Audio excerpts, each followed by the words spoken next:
Hey team, Luke at Crusader Machining here.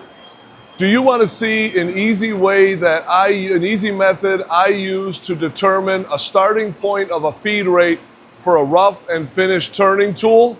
If so, follow along. The last video I made last week, I had a couple people comment in there, and along different social media channels, they asked a question: how do you determine feed rate?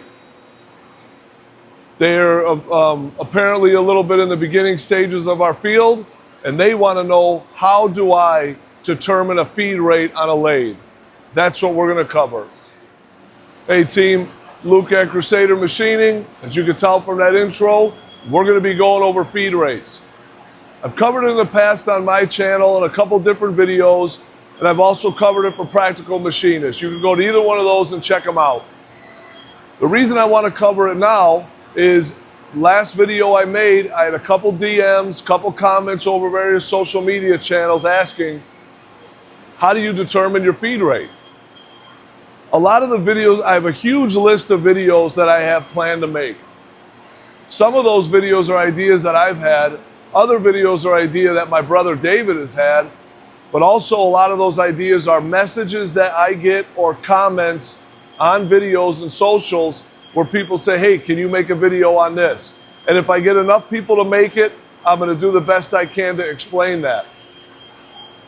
Sometimes I get comments saying, oh, that's an obvious thing. Why are you making a video about that? Everyone should know. My channel is geared towards the spectrum of people in our machining industry. People that aren't in it but are interested in learning, all the way up to those that are experienced. If you can learn something from the channel, great. If not, and you already know it, wonderful. Maybe you can pass it on to someone that doesn't know. That being said, if there's a topic that you want me to cover, drop me a message or just leave a comment on the video. If enough people come up with a similar idea, I'd love to make a video on it and do the best that I can to explain. Now that we're done with all that yapping, let's get started. Turning tools on a lathe. What we're going to cover, feed rates. What we call it in the business IPR, or inches per revolution. Essentially what that means is when you have a round bar, I guess it will work for square, rectangle, whatever, but the material's moving on the spindle and the tool is cutting over it. Once that spindle makes one full rotation of 360 degrees, how fast or slow does that tool move, which is what we call our feed rate, F. You would say G1, G99. G1 is linear interpolation or a feed move. G99 is to call out your feed method of inches per revolution. You'd have your Z ending point and your F. What is that F? That is what we're going to talk about, how to determine that. But first we have to know, what size tool are you using? We use a lot of WNMGs. WNMG 431, WNMG 432. And it's hard to see, but I'm going to bloop real quick a picture of them and the name of what it is, WNMG 431 or 432. This is a picture of a WNMG style insert. This looks to me to be a 432. You can see the R value on the right hand side. That's our radius. Here's a nice little breakdown I made of the size of the radius. WNMG 431 at the top. That last digit is the radius size. 1 equals 0.4 millimeters or about 16, 2, 3, 4, so on and so forth to help you determine the size of the radius. When you're looking at an insert, that last number, 431, would be the 1, 332, the 2, 3251, the 1 at the end, that number is the size of your radius. We need to know that before determining our feed rate. The reason we do that is you could have a 544, which is a 4 nose radius, or a 430, which is a 0 nose radius. Those are in increments of a 64th. So a 332, which is that nose, or sorry, a 432, to 2 would be 2/64ths, about 0.31 thousandths. Now, a 431 would be 1 or 1/64th, which is 15/6, 0.0156. The reason we need to know that is because our feed rate is proportional to the radius. Imagine if you were going to do finish turning, or sorry, if you were going to do heavy rough turning with a 0 radius tool. The smaller the radius, the more apt it is to be damaged by heavy feed rates. That's why when we're doing heavier cuts, we have a more aggressive geometry, a larger radius to accommodate for those aggressive cuts. You have roughing inserts, you have finishing inserts. And I know within that you all have a whole gamut. Rough finishing, medium finishing, fine finishing, heavy roughing, light roughing. But for what we're going over now, you got roughing, you got finishing. Geometries and grades and insert styles are more prone to either roughing or finishing. Do they travel over and you could use them for each other? Oh, definitely. There's times I use 432s for a finisher. There's times I use 331 for a rougher. Not that common, but the smaller the nose radius, the more likely it is to be for a finisher. The larger the nose radius, the more likelihood it is to be used as a rougher. We're going to look at something real quick on the machine. I'm going to take a cut at a low feed rate. I'm going to take a cut at a heavy feed rate. We can stop the yapping for a minute and watch the machine do its thing.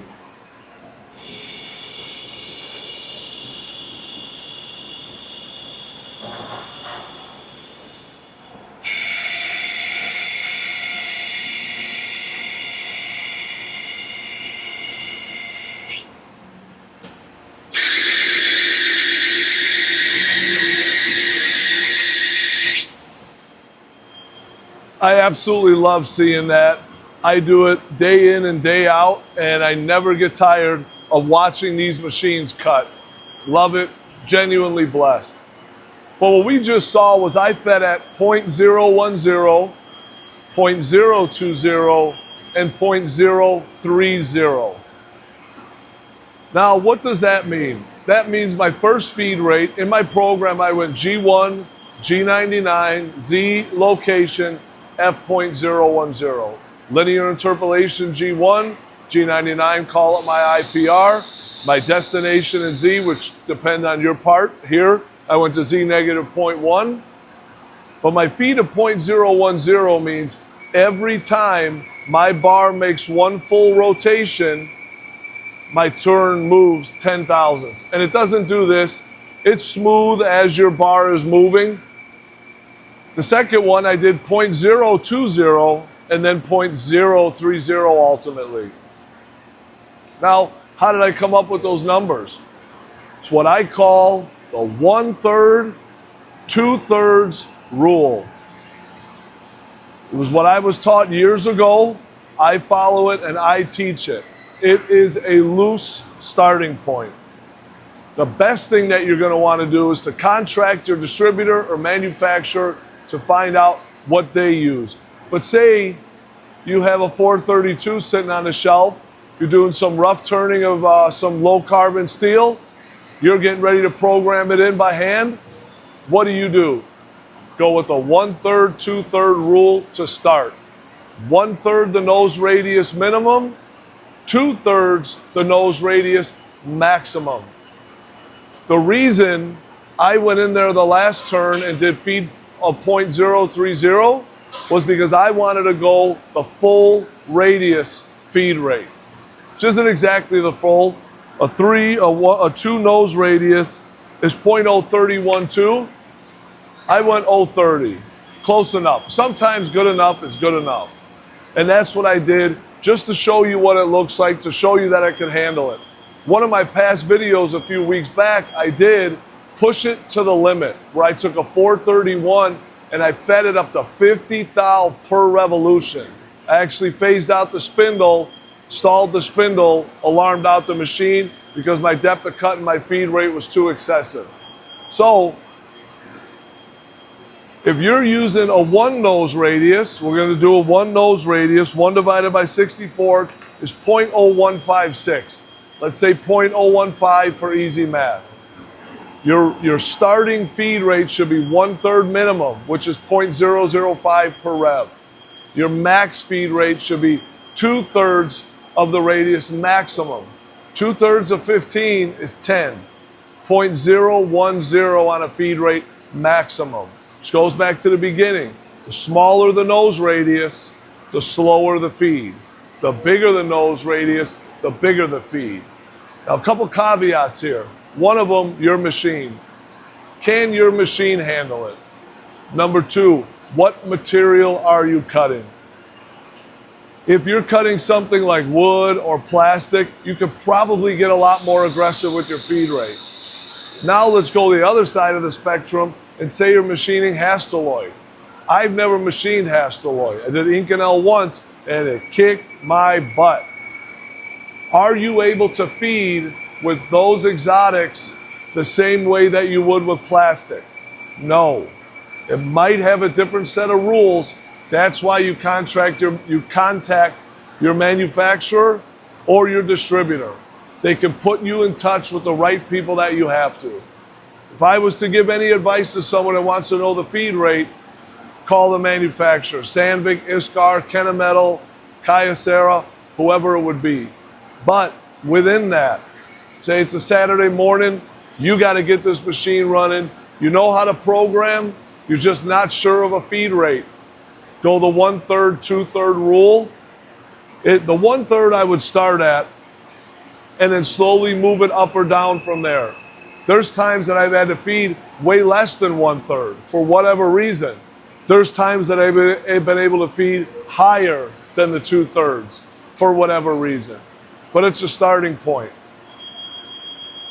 Once again, this is Luke with Crusader Machining. Hopefully this cleared it up for some of the people that were reaching out, asking how do we determine feed rates. If there's another idea for a video that you want, drop me a message on socials, leave me a comment below, follow me on Instagram, Facebook, of course here on YouTube and TikTok. We'd love to have you. The comment section is always quite busy, which I love. Keep dropping comments. Let's keep the convo going. Thank you again for watching, and we will see you next time.